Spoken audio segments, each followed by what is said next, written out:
What is Deerhoof? What is Deerhoof?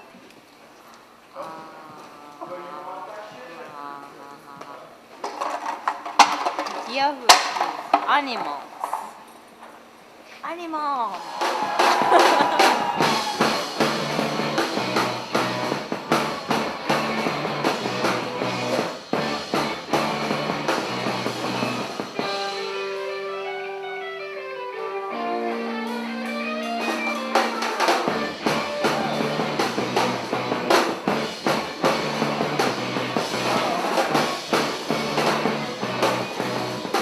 I studied music composition in college. That's what I got my degree in. But then I got a master's in music composition, and it's actually at that graduate school that I met John, and that's when John joined the band. And we made him drop out. Do the band instead. So I had come up with like a whole, several, pieces that I wanted to show everybody, and then I had like a whole collection of other things that I had rejected, that I happened to have around still, but I had rejected on my own. It's like, there's no way. And it was just, again, as usual, completely surprising. Playing like 75% of the stuff that I rejected was the stuff that those guys were most excited about. And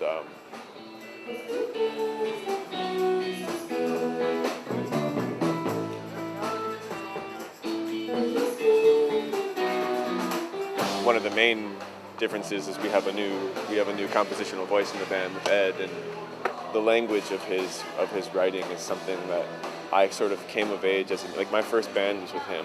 So like we sort of developed in parallel. I've been playing with John for like 12 or 13 years, so that's like the main thing. I met Greg and Satoni when one of our bands was like playing in Oakland, and immediately felt the connection to them too.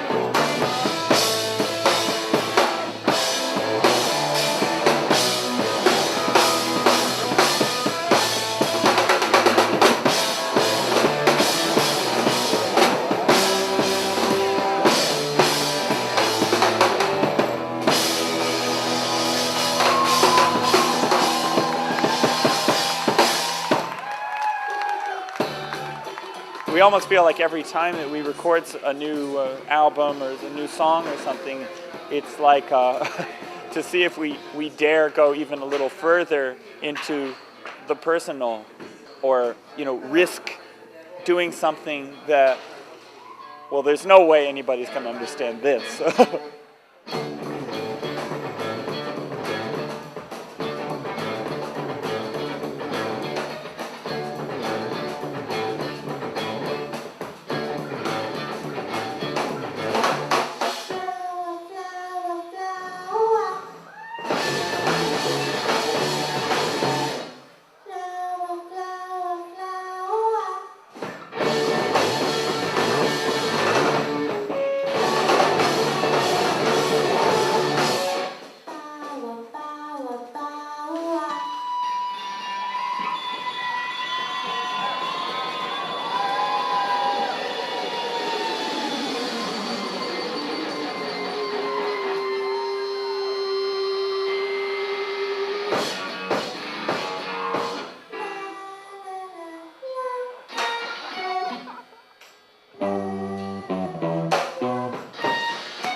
It's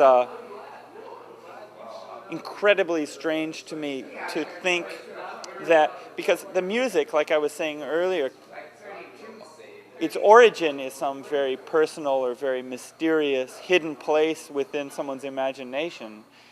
And your first thought is, this barely even, I can barely even understand this musical idea.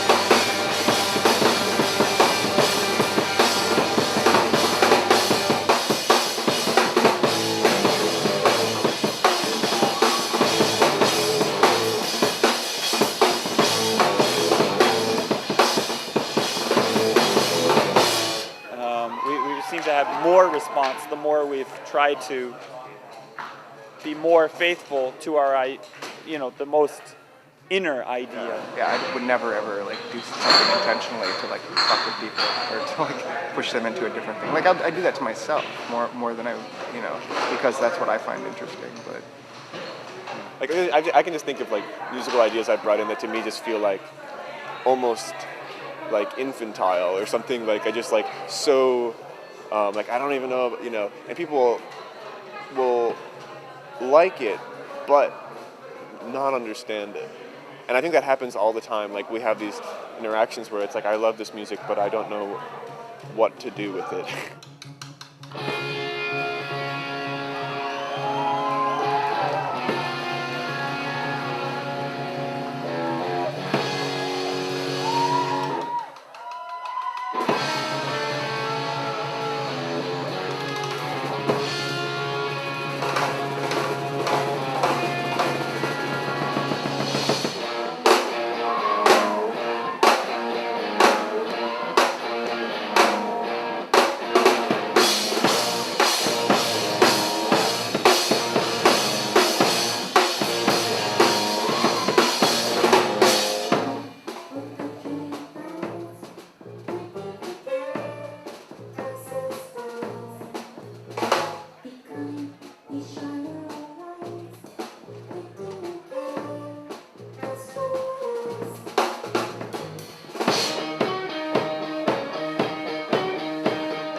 I always thought that, like, that song that came on the radio that you really hated the first time you heard it often would become your favorite song by a week later. You know what I'm saying? That's the kind of challenge I'm very interested in. And in that sense, I would say that's a great goal of ours, is to challenge a person to make their ears just a little bit bigger so that it has to be big enough to encompass this new thing. And then that's always with you.